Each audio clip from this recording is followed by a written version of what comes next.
I'm Larry Ray, President and CEO of American Manganese, Inc., listed on the TSX Venture, ticker symbol AMY, A-M-Y, with proprietary patents in the U.S., China, and South Africa. Our focus is on recycling lithium-ion batteries for electric vehicles. China recently legislated the responsibility for recycling onto their electric vehicle manufacturers and importers. For more information, please visit AmericanManganeseInc.com or phone me, Larry Ray, at 778-574-4444.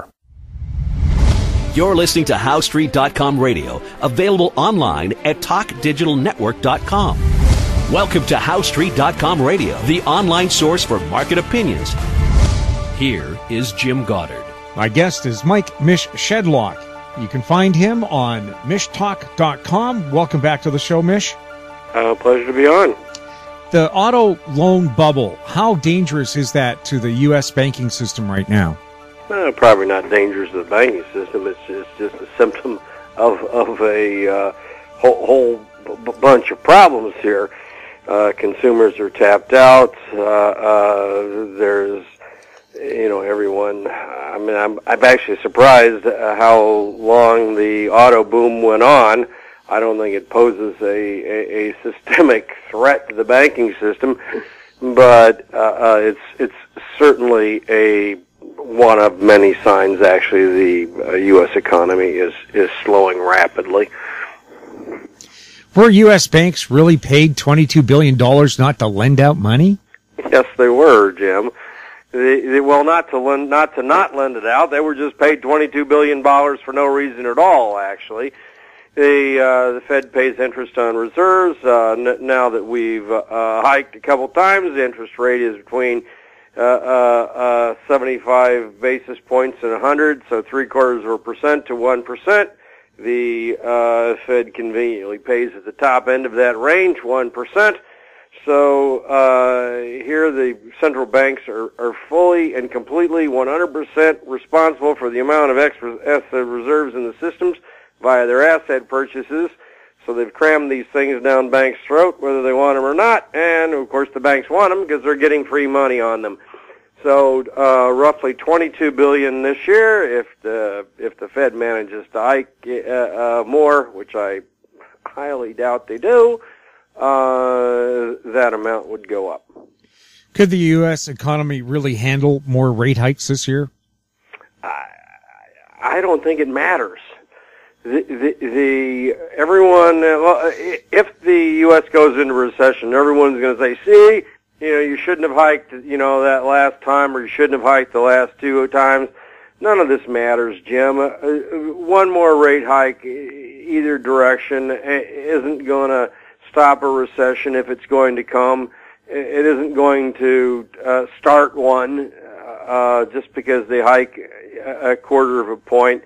That whole notion is potty, but we're going to find out on April 28th what the advanced preliminary, one of those two words, they keep changing them, estimate of GDP is going to be.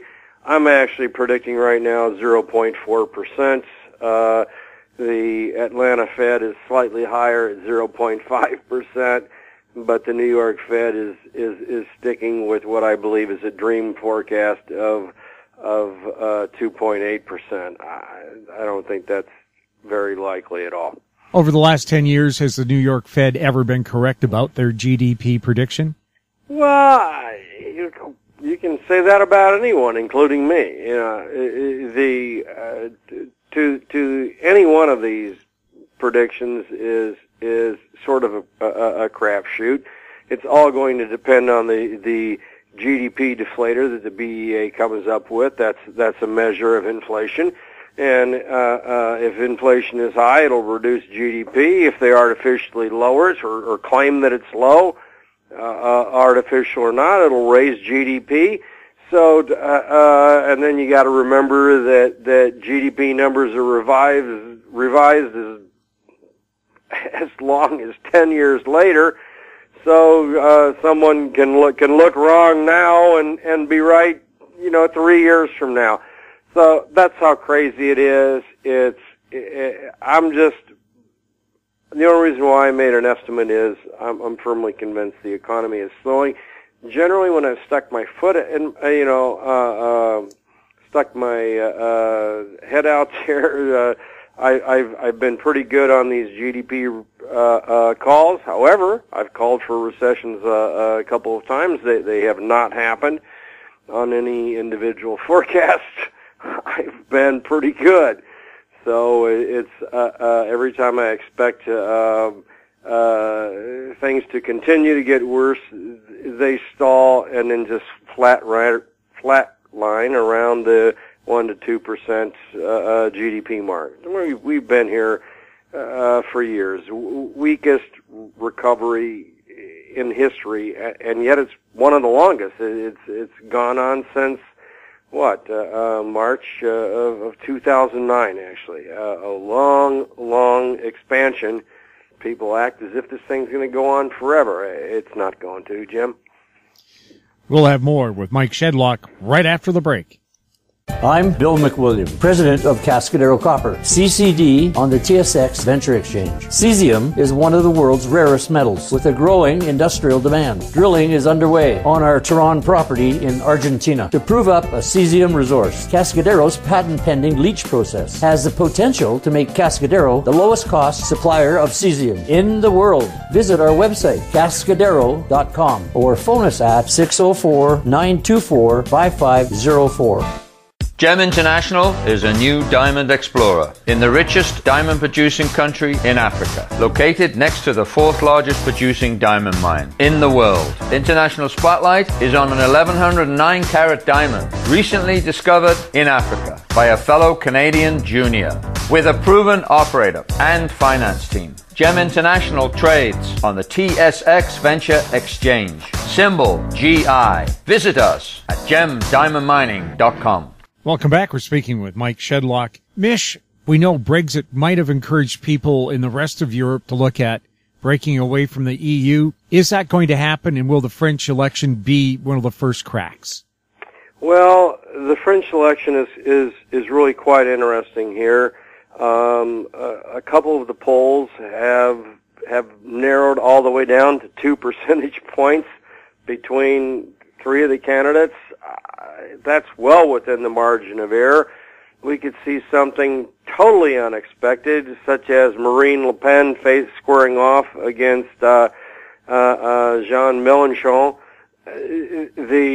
And both of them are anti-EU. Neither of them can actually get their policies through Parliament, so people are making a much bigger fuss from that standpoint than they probably ought to.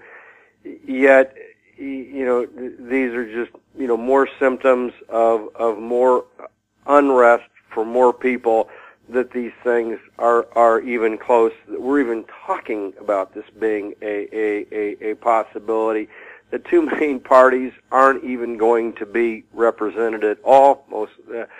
We've seen the president, Francois Hollande, drop out. He's not even running. The person that is running for the Socialist Party is polling about 6 to 9%. Call it 8 and be generous, because I don't think he's going to pull in that number. So Nicolas Sarkozy, former president, got bumped out unexpectedly in the first round of the primaries. So there are a lot of angry, upset people out there. And there's a lot of radical parties out there in France, and the person that's trying to appeal to both the left and the right, Emmanuel Macron, who claims his policy is neither left nor right, but supposedly just right, sounds like Goldilocks and the Three Bears here. He's only averaging 23% here in the polls, down from 26. Marine Le Pen is down from 25, 26, all the way to 22, 23. The thing is tightened up so much that any of four candidates could conceivably win this thing. Although if it's Marine Le Pen versus anyone else, the voting electorate will probably gather against her If it's Jean-Luc Mélenchon versus anyone else, the voting electorate will probably vote against him. But if somehow it's Marine Le Pen versus Mélenchon, there's going to be a lot of people shocked. I won't be shocked, but you will have. There's a very real possibility that two anti-Euro, anti-EU, anti-NATO, anti-immigration candidates are squaring off against each other in the final election. People are discounting that, Jim. I don't think it's going to happen, but it can, and I would not be shocked by it. President Erdogan in Turkey says he won his constitutional reforms in a referendum allowing him to rule until 2029. Do you think that was cooked? Well, I think that is going to cook. He gets to appoint a majority of these constitutional court justices. So after he does that, any policy that he wants to do is likely to be approved, is likely to be ruled constitutional. There's no checks and balances in there. He has control over the budget. The office of Prime Minister goes. The president becomes really an effective autocracy. The dictatorship, if you would, might even be a better word.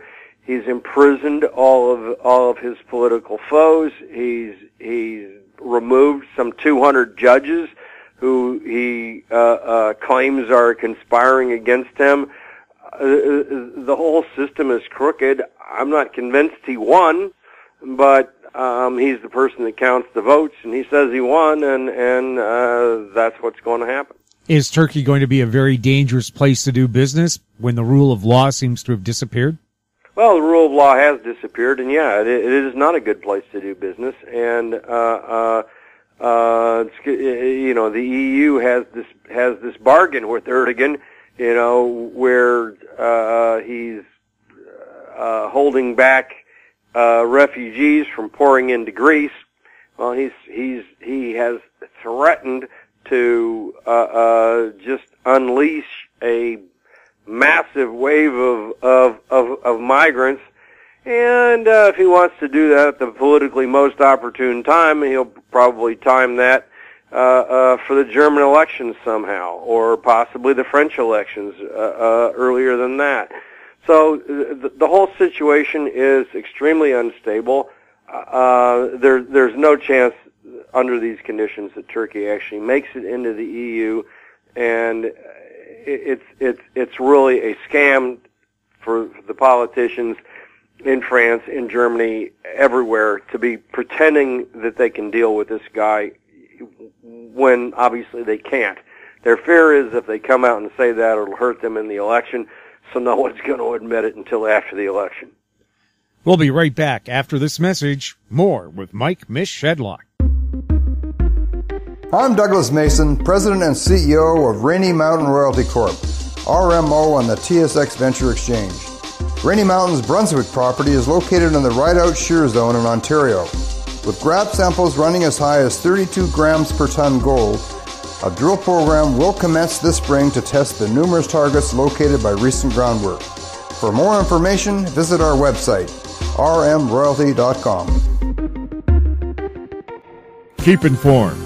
Receive our weekly recap of thought-provoking articles, podcasts, and radio delivered to your inbox for free. Sign up for the HowStreet.com weekly recap on our homepage, HowStreet.com. Welcome back. We're talking with Mish Shedlock. Mish, we see retail sales decline in Canada and the U.S. Is there any solution to beat the giant that is Amazon and its online sales? No. I mean, retail sales are down, and that includes Amazon.